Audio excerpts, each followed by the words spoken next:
Salut à tous les potos, voilà, donc je vous fais un petit tuto sur la QCon Pro avec l'extension QCon X et une template de 64 pistes sur Logic. Donc elle est paramétrée déjà pour Logic, donc c'est vrai qu'elle a beaucoup plus, apparemment par rapport aux articles que j'ai lus, elle a beaucoup plus de, on va dire, de fonctionnalités pour Logic. Je sais que par exemple pour Cubase, tu peux pas éteindre et allumer les plugins.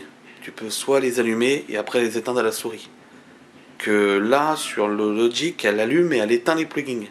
Ce qui est super avantageux. Donc, pour répondre à la question de Bruno, effectivement, on peut aller de 8 pistes en 8 pistes. Donc là, j'ai une session de 64 pistes exactement. Mes drums en piste par piste, plus la template de MJ, un petit peu retravaillée. Et donc on peut effectivement bien aller de 8 en 8 grâce à cette fonction qu'on a ici, track control de 8 en 8. Donc vous allez voir les faders bouger par rapport au contrôle de chaque groupe de pistes. Voilà, vous voyez. Et donc on peut aller jusqu'à 64 pistes comme ça. Et aussi, c'est ce que je viens de voir il n'y a pas longtemps, ce que j'ai découvert ce matin, on peut aussi se décaler piste par piste. Regardez. Vous voyez, on peut se décaler piste par piste et on peut créer comme ça des petits groupes assez sympas, les faders tout de suite se règlent. Vous voyez, on peut vraiment, voilà, on peut vraiment se déplacer malgré qu'on ait qu'une 16 pistes et non une 32 pistes en QCon Pro. Bon, après on a donc la petite molette ici de Juggle un peu en chrome cranté, comme les potards. Les potards pareil ils sont crantés, ce qui est sympa. Ça reste quand même un peu fragile quand même au niveau de la stabilité du juggle. Hein. On peut voir que, vous voyez, on peut le faire tanguer. Les faders, pareil, on peut les faire tanguer et les potards aussi. Ça reste quand même quelque chose d'assez fragile. Mais ça répond bien. Voilà. On a donc un petit menu ici qu'on va avoir là-haut entre Shift et F8, de F1 à F8, qui permet d'assigner des contrôles personnels pour nous. On peut la customiser, quoi, en gros, si vous voulez. On peut aussi locker les faders ici, ça veut dire que plus rien ne bouge, ça ne sert à rien d'essayer de forcer, plus rien ne bougera. Qu'est-ce qu'on a? On a ce fameux mode zoom ici. Là on est en mode zoom, on peut zoomer et agrandir les tracks. Donc je vais essayer de vous montrer ça à l'écran. Voilà, là je suis sur la table de mixage, on voit que les pistes elles s'agrandissent, elles se rétrécissent. Après on peut se déplacer directement dans la template. Vous voyez, regardez. On peut voir ici sur l'écran que voilà, on peut bouger, on peut naviguer entre les pistes. Donc on retourne sur la QCon Pro, on a le play, on a le stop, on a l'enregistrement, on peut choisir de louper ou pas louper, d'accord. Qu'est-ce qu'on a encore on a donc par tranche de piste un fader, la sélection de la piste, un mute, un solo et un enregistrement. Voilà. On peut après dans les assignements créer des groupes. Là quand on voit que les groupes sont sélectionnés, on voit tous les potards là-haut qui sont tous allumés en rouge.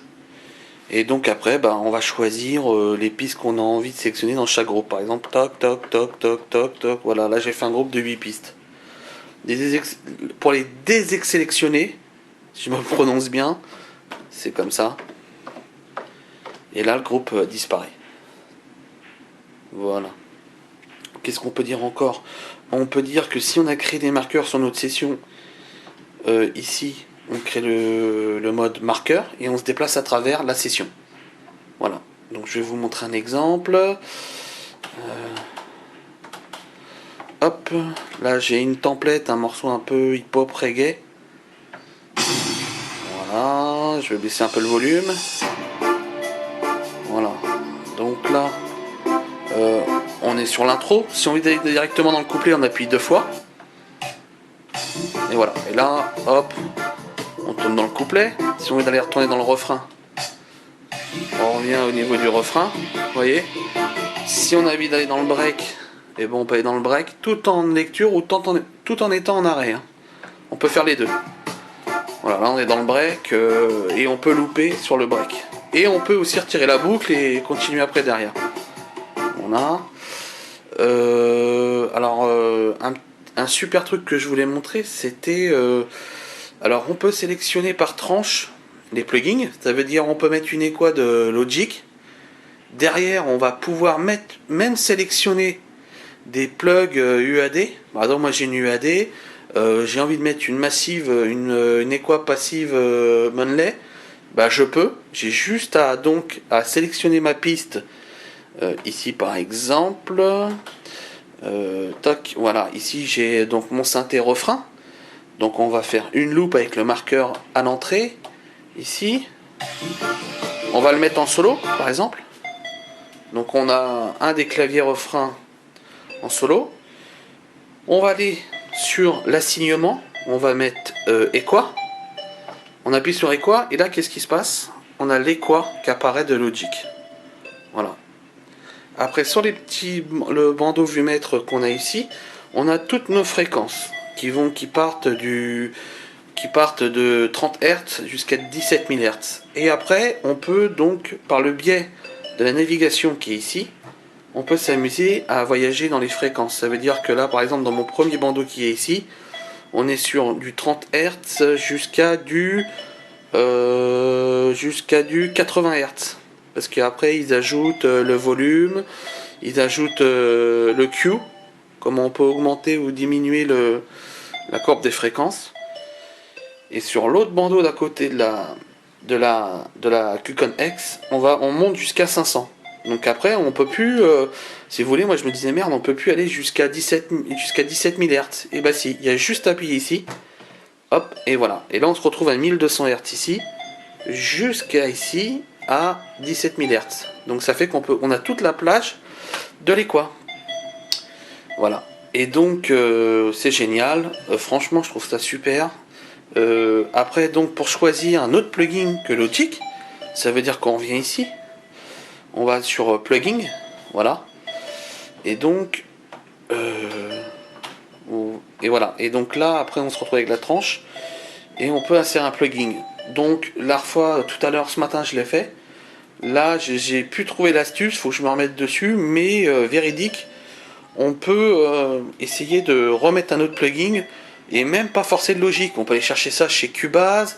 J'ai du Blue Cat, il m'a trouvé du Blue Cat aussi, c'est-à-dire que vraiment il chope tous les plugins qu'on a en gestion audio unit dans Logic et il vous les sort. Alors après sur les autres DAW comme Cubase, Nuendo, Pro Tools ou Samplitude, je sais pas s'il peut le faire.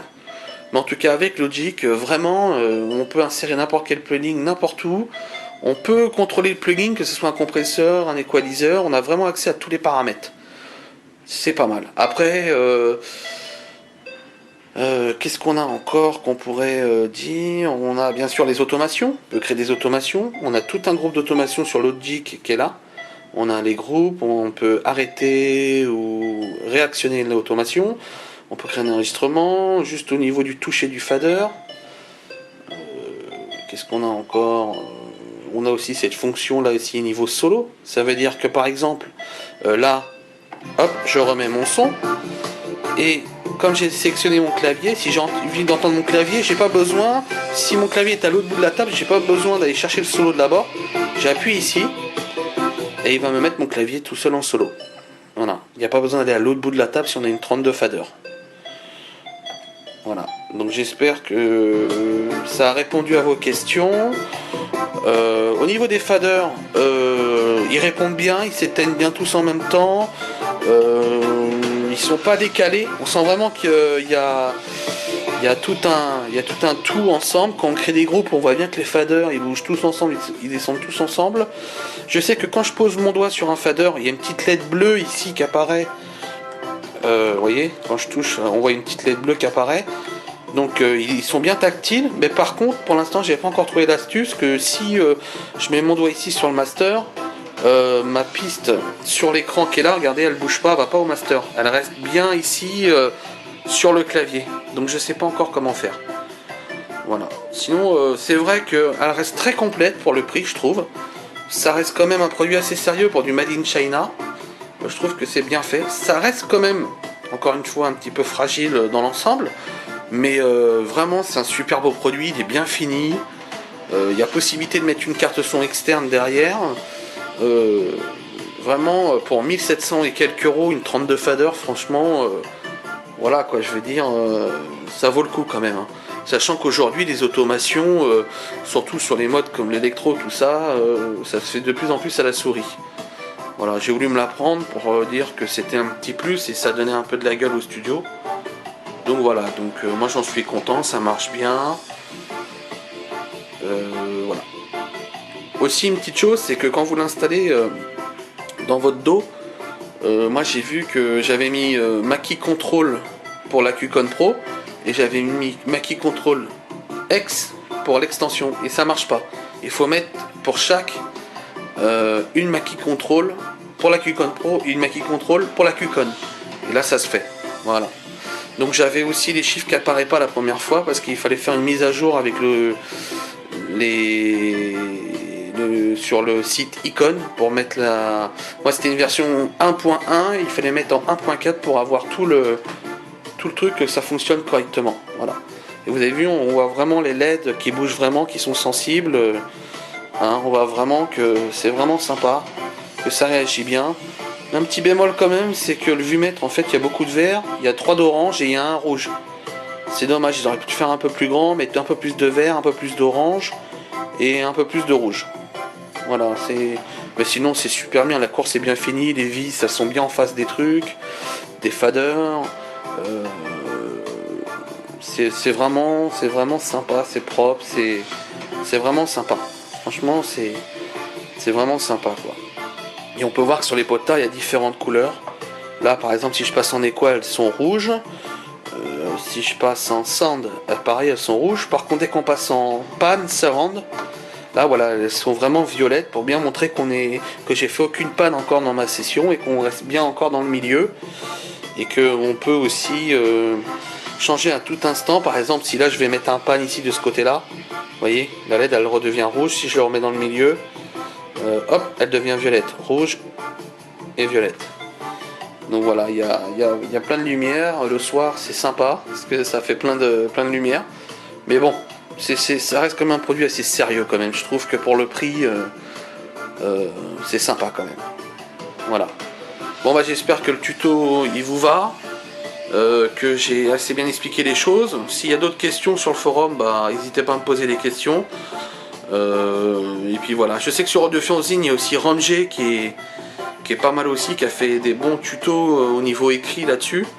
Mais c'est vrai qu'un tuto vidéo, je trouve que c'est toujours un peu mieux parce que au moins, malgré que ça reste un tuto amateur, vous voyez, on peut quand même faire on a quand même des possibilités pour faire pas mal de choses. Donc cette surface de contrôle, je trouve qu'avec Logic, elle est pas mal. Après, il faudrait voir avec Cubase, Nuendo, Pro Tools, Samplitude. Il faudrait voir si vraiment elle est aussi performante que ça. En tout cas, moi avec Logic, j'en suis super content. Voilà, donc salut à plus, salut les potos, puis j'espère que ça va vous aider dans votre choix pour l'acheter. J'ai essayé de m'expliquer le mieux possible. C'est pas facile, mais voilà. Hein, donc allez, à plus sur le forum et puis on se tient au courant. Ciao, bye les gars.